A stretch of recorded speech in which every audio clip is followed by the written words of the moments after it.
episode. What episode we on? This is episode number 5. Okay. Coming back at you with another episode. I am recording this on my laptop because YouTube has to miss out on live sessions. So sorry for YouTube seeing this late. Sorry. But this is episode number 5, and we are going to be talking about how to be mindful. So what does mindful mean? Intuitive eating, that's what we're talking about, right? So this episode, we're talking about intuitive eating and being mindful, meaning F-U-L-L, not mindful, F-U-L, but mindful, right? So sorry, y'all, my dog, if he start barking, y'all already know. So how can I become an intuitive eater? Well, I'm going to start off with answering the questions, right, for this episode. But intuitive eating is all about awareness and observation, right? Checking in with yourself, just like when you check in with yourself when you're sleepy, tired, stressed, and all of the above. Intuitive eating is just like that. You're checking in with yourself. You're aware of what you're eating and how you may feel after, beginning, during, and before eating, because eating is a process. It's not just, oh, I'm hungry, let me go eat something. It's first you're contemplating that you're even hungry. It starts in the brain, right? So you're contemplating if you're hungry first. Then you're doing maybe a little bit of research, like, what should I cook tonight? And then after that, it goes into a little bit deeper of, watching what you eat, right? So there's a process of eating. It doesn't start right when you eat. It's way before eating, right? So to become intuitive eating is just to become aware of your body and how your body reacts to certain foods, right? For me lately, I love pork, right? But for me lately, pork has not been my friend. So I stopped eating pork. I want to say, I think maybe I'm coming up on 2 months of not eating pork. I'm coming up on 2 months. So it's because my digestive system is not taking it anymore. There's a lot of foods that my digestive system is like, we ain't eating that no more. Pork is one of them. But the thing is I started eating. It was just something small because I haven't eaten pork. It's not like I eat pork every single day. I eat pork usually during breakfast time because I love bacon. Anybody that knows me that I like my bacon. But that's the only time I'll eat pork. Like I don't eat pork loin, nothing like that, pork chop, nothing like that. But usually I'll eat like a piece of bacon in the morning with my eggs and avocado or something. But my stomach has not been taking it lately. So that's a cue for me to not eat it anymore, and just honoring my body a little bit more. But yeah, eating, people will tell you all the time, eating will bring you closer to God. Eating the right things will make you hear your ancestors. Eating the right things will, make you elevate on your spiritual journey. Yes and no. Yes and no. You heard it here first. Yes and no. A lot of people have things that they eat, and they're priests and priestess, right? Not every priest and priest is a vegan, a vegetarian, and not saying that they are vegan and vegetarian, they can't hear God or nothing like that. But y'all have to really research what people are telling you. Please do. Because that is a very big myth is if you eat pork or you eat beef, you eat all of this, that means that you are not enlightened. You're not in the right path. Well, I don't know what to tell y'all. I don't. Sorry, y'all, my dog. Biscuit, baby. He's in the trash. I don't know what's wrong with the dog. He's always doing something. Come here, baby. He only acts up when I'm on the podcast. Biscuit. But going back to what I was saying, guys, intuitively eating, is a process. It's a process. It's not something that happens overnight. It's not something that will happen overnight. It takes a long time to know your body, and you're always going to be changing. So just be aware that, intuitive eating is not a one-time thing. It's a lifelong journey, and it's a lifelong process. It does not involve being a vegan or vegetarian. You can still eat fried chicken and intuitive eat, right? So meaning that I could eat, one piece of chicken versus 12 pieces of chicken. That means that I'm checking in with how much my intake is, right?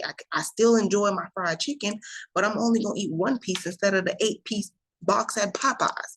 That ain't going to do nothing but hurt my stomach.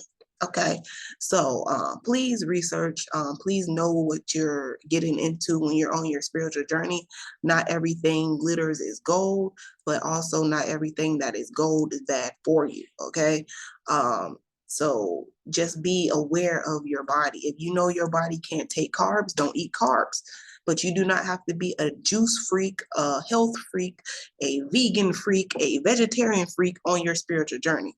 And people that are actually promoting, hey, you need to do this juice cleanse, or you need to fast and pray and do all these things to get closer to God, well, that is, excuse my French, a shit show. Okay, that's what they do to get closer to God. But you, my friend, you don't have to do all those things to get elevated on your spiritual journey or be elevated on your spiritual journey. Please understand that. Please understand that. That's a huge thing with your spiritual journey. You do not have to, stop eating meat, stop eating what you like to elevate to be enlightened to God. That really irks my nerve when people say that. I'm like, yo, you go over there. Go over there. Because you don't know what you're talking about. Yeah, that juice cleanse works for you, sis, but it ain't gonna work for the bulk of majority of people on their journey. Okay. So that's my spiel on that intuitive eating, and it opened up a whole nother conversation, but that's it. So how to meditate before eating is the next question. How to meditate before eating is just doing what I just did right now, taking a deep breath, right? Taking that deep breath in through your nose and out through your mouth, and really pushing those shoulders back, and really thinking about your food before you intake it, right? Thinking about the smell. How does this smell? How does this feel? Touch your food. A lot of people, a lot of chefs, they use gloves when they're in the kitchen, yes. But, if your hands are clean and you cutting a piece of chicken and your chicken fried or it's baked or whatever, touch your food before you eat it. I'm highly recommending to do that. Of course, with clean hands. First, wash your hands before you touch any food, but try to eat without a fork. Eat your food without a fork and see how that feels. See how that texture feels in your hand. A lot of countries eat with their hand. You got Africa, you got India, you know what I'm saying? You got Chinese people sometimes eat with their hands. It depends on the dish, but eating with your hands is sacred. It's a sacred thing to do because you're intaking the texture of the food into your actual hand. With your hand, you're living. The food is quote unquote dead, but that's a whole nother story about food and it being living after you have fried, slide, and they died it to the side. But really get into touching your food and seeing how that feels for you. Okay. Meditation is all about what you make it. So maybe you like to smell your food before you eat it, right? If you smell something that's really stink, you're probably not going to eat it. Right. But if you smell something and it's smelling really good, then you're going to probably eat it. That's a form of meditation, right? That's a form of getting to know your food, right? I could tell you how Papa John's pizza smells right now, or I can tell you how baked ziti smells right now, or Italian food smells right now. That is meditation. Whenever you meditate before you eat, you're actually smelling, seeing, tasting, and you're touching your food, right? So those senses that you're doing, that's how you meditate before you eat. How do I know that I am full after eating? Well, that is a very big, big, big one. How do you know that you're full after eating? Well, there's signs and symptoms. A lot of people feel bloated if they eat too much. Okay, so we don't want to eat too much. When you're full, you're actually going to pull back from your plate, right? So think about you eating, mashed potatoes. I'm just going to put out a course because I'm actually in the middle of cooking my food right now, guys. I'm going to have asparagus tonight, and I'm excited because I love asparagus. But how do you know that you're full? Your body changes. So remember, if you're eating, some people eat like this over their food, right? But if you're eating, you're usually like at an angle, right? You're sitting up straight, you're eating, right? But then when you're full, your shoulders go down, right? And then you go back. That is how you know that you're full. You're full after eating, right? When your shoulders are down, close to your chest, and then you actually are sitting back in your seat, right? That is a big sign that you are full, right? Not burping. Burping is a sign of overeating. Farting might be a sign of overeating. Bloating is a sign of overeating. What else?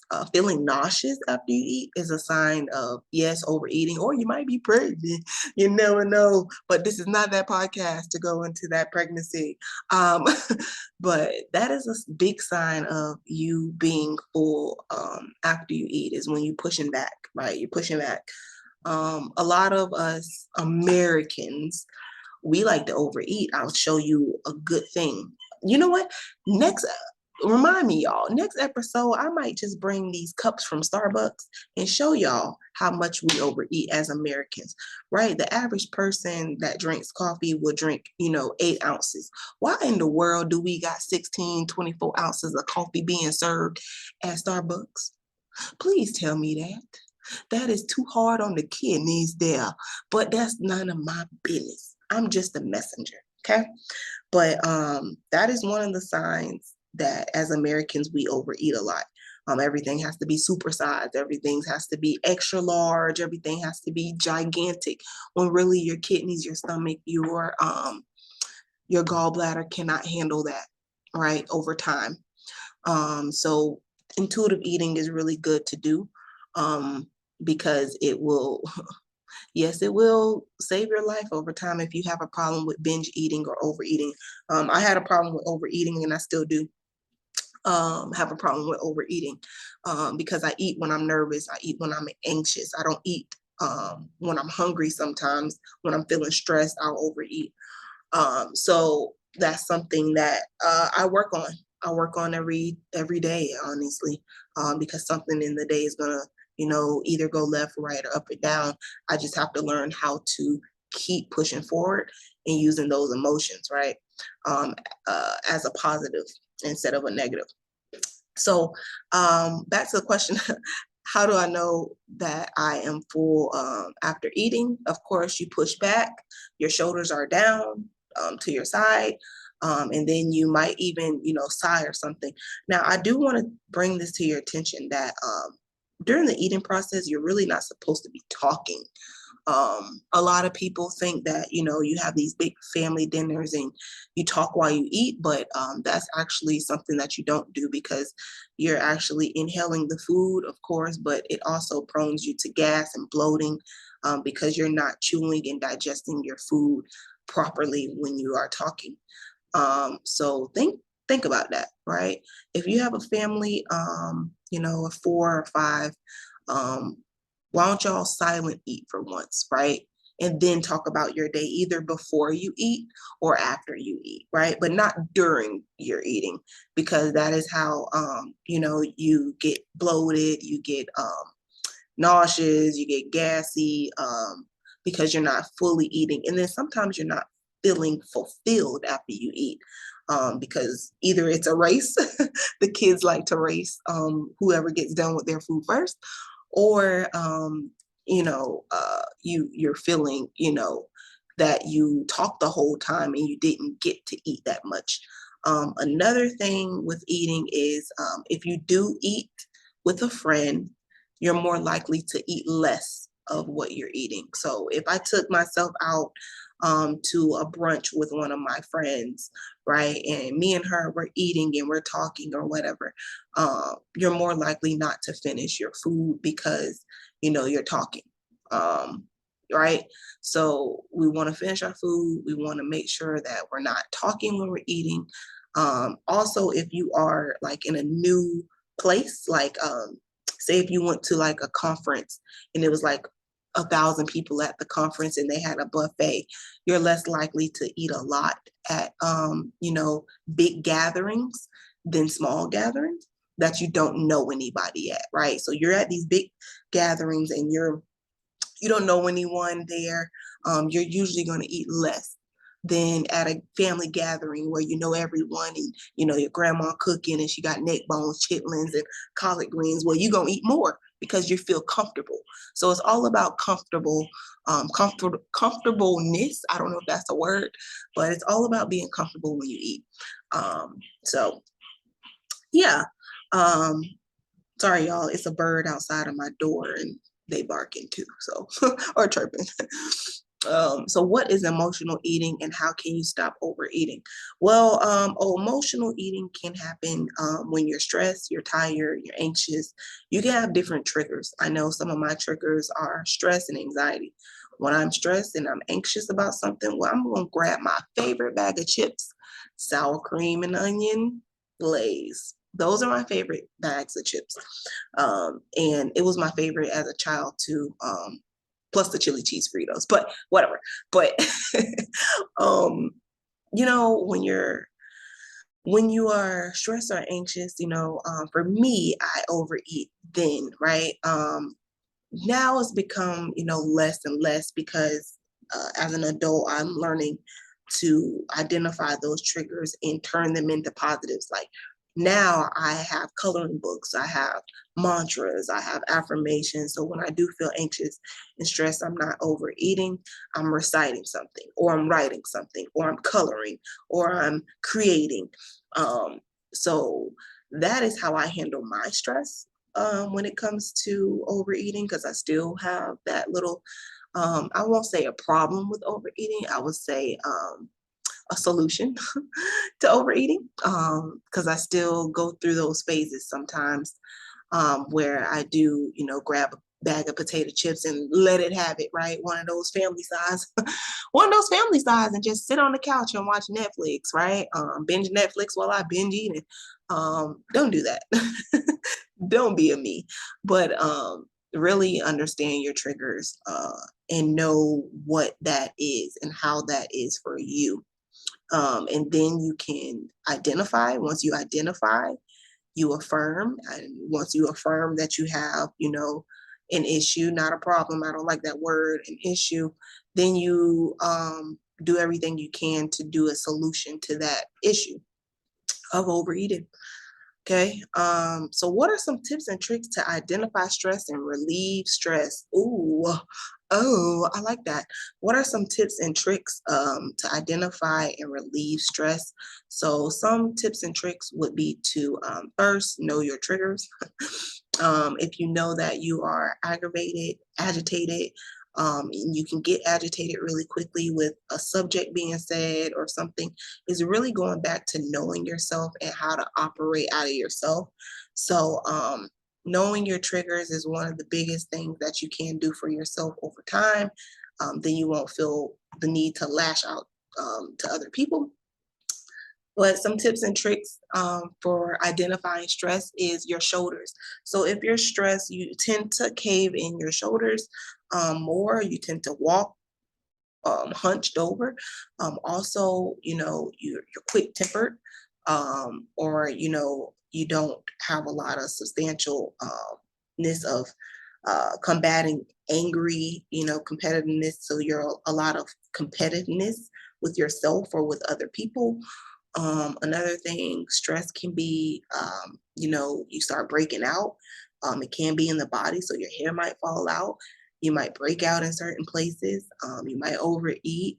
You know, and those tips and tricks to relieve the stress, well, some of them could be, doing what you like to do. And I know I said this in the first the first episode podcast. So go back and watch that episode 1, being authentically you, but go back to your childhood and really understand what really made you happy and doing more of that. That relieves stress. So if you know as a child you like to rollerblade, well, as an adult, go rollerblade. If you know that you used to like to play dress up, well, go out and buy yourself something nice every 2 weeks after you get, before you get paid. Well, you know what I'm saying? Buy yourself something time you get paid, right? Well, if you knew that, you like to play with Barbie dolls and do hair and makeup, well, do a business of hair and makeup on the side. You know what I'm saying? Going back to your childhood relieves a lot of stress, more than you can ever know, right? So when I was a child, I liked to play with my Barbie dolls. Um, I like to play with Barbie dolls a lot, but I also collected them.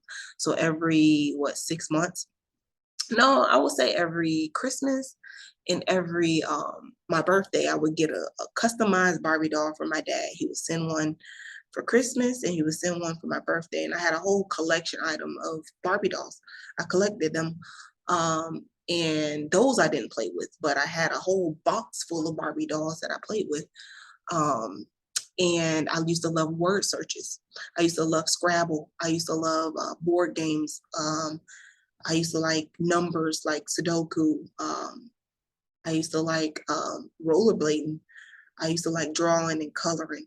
And I do those from time to time. I mean, if you come to my house, if I invite you to my house, if you make it that far, look, if you make it that far, but if I invite you to my house, I always have coloring books. And there's a reason why. Because people that come in my house, sometimes they're anxious, sometimes they're overwhelmed, sometimes they're stressed, sometimes they just want to hang out with me. However, they put that type of stress without them knowing, right? They bring that stress into my home, and I can sense it when they come, right? Like, ooh, they're a little tense. Ooh, they're a little stressed. Let's change the mood. Let's listen to some type of other music. Let's put the diffuser on, right? So I keep those coloring books, just not for me, but for people that visit me, because coloring is soothing. Coloring is very soothing, especially if you have different types of colors that you're working with, like your blues, your oranges, your yellows. So really brighten the mood. But excuse me, I did make a coloring book. It is called the Witch's Tarot coloring book. You can get it on Amazon. It is a tarot card coloring book for those that are AKA witches. I'm just playing, but I'm not. But it's a tarot card book where you can color. You can also give yourself readings if that's what you want to do. You can get yourself readings with that book. So I'm gonna drop it in the link below this podcast, and you guys feel free to purchase. It is $8, I believe $8.99. So you just get it. Amazon will ship it to your house, and you got your own customized coloring book from Mother Brie. So I take mental health very serious, to the point where I'm creating something that stimulates the mind. Right? Mental health is all about the mind. But it's also intertwined with the body, soul, and spirit. So coloring books are really nice. So I'm going to drop that coloring book. Is called The Witch's Tarot. It's a adult tarot card coloring book. I'll drop it in the link below. But that is one way you can relieve stress, is by coloring. Also, I am going to drop my book below, Cooking the Rainbow, which I had the fortunate time of creating with one of our instructors, Miranda Carver Martin. Shout out to Miranda. This book is from the H.E.A.T Center of Gainesville, the Health Education Training Center of Gainesville, which is my first business. It's a nonprofit for underserved minorities. I will drop that Cooking the Rainbow book below, and that is a recipe book. It's a 62 page recipe book where you can have healthier alternatives for food and cooking. All of the proceeds will go back to the Health Education and Training Center of Gainesville, H.E.A.T, which is for underserved minorities. So I will drop that Cooking the Rainbow book below. That book is $30, and it is a 62-page book, and it has a lot of recipes in it, y'all. It actually has recipes from every color of the rainbow. So it's green, red, yellow, orange, purple. It's really cool. We wrote it back in 2020 for people living with disabilities from University of Florida College of Medicine. So I think that book would be very beneficial to you guys. Talking about intuitive eating and being mindful. Your mind is full about what you eat. So if you want to learn more about mindful eating, please, you can always visit my first business, heateducation.org, about intuitive eating and mindfulness. Another thing is Oceanic Brie here at Oceanic Brie LLC. I don't do a lot of mindfulness there. It's all metaphysical, so it's also dealing with the spirit, dealing with the soul, dealing with that type of intertwinement. But I mean, you're feeding your soul when you're eating, right? So that's what I'm saying. Going back to the previous thing that I said about all these people on these juice fads and all this, and you got to eat right to be with God. Well, you got to really think about this. And I'm just going to drop you a little gem of knowledge, just a tiny bit, because I know some of y'all are like, what she say? Well, Dr. Sebi said, and I know that y'all want to get all, with me. But going all the way back now, in the ancient times of Egypt, Africa, if you want to go way, way back, okay? Going all the way back there, down now. But during that time, they ate beef, they ate cattle, they were cattle raisers. So we were cattle raisers back in Africa, and we ate beef to survive. We grazed the cattle, we raised the cattle, we sold the cattle. Cattle was something to have as a delicacy. When you had cattle, right? You had a cow, and they had calves. You were deemed wealthy back in ancient times in Africa, right? Really go look at Maasai people, which is, I think that is on YouTube. Look at the Maasai people. There's still people over there that raise cattle and eat cattle, right? And they're not they're not so gung-ho over, oh, let me eat clean because I'll get closer to God. No, they don't even believe that over there. So I'm just gonna leave that gem on this podcast, because a lot of people really think that you have to be a vegan or vegetarian to get closer to God and hear your ancestors, and get further on your spiritual journey, which is a bunch of baloney. Honestly, it really is. Those are the people that have not done majority of their work and still have a long way to go. You heard it here first. But that's what it is. That's what it is. So, just think about that. Think about, eating, just being a little bit more mindful of what you eat. You don't have to cut out everything, right? We're not saying cut out beef, all it is, but if you know that you have a food aversion, right, where you can't eat certain things, well, don't eat them, right? I know for a fact that I can't eat certain foods. Why would I go down the road to eat them if I know I'm going to get, inflamed or, sick, right? So really think about where this information is coming from, who's telling you, and, do they even have a background in health and nutrition? Did they go to school for this? Sis, I done went to school and got a master's degree in this. I should know something. I should know something. I'm not a toothpick. I never want to be a toothpick, but I know something about intuitive eating because I've studied it for a very long time. Therefore, now I'm at the brink of sharing that information with other people that I know need it. Okay, so this has been another Briewiththetea podcast coming live. It is September 15th, and we were talking about intuitive eating and being mindful. Your mind is full, right?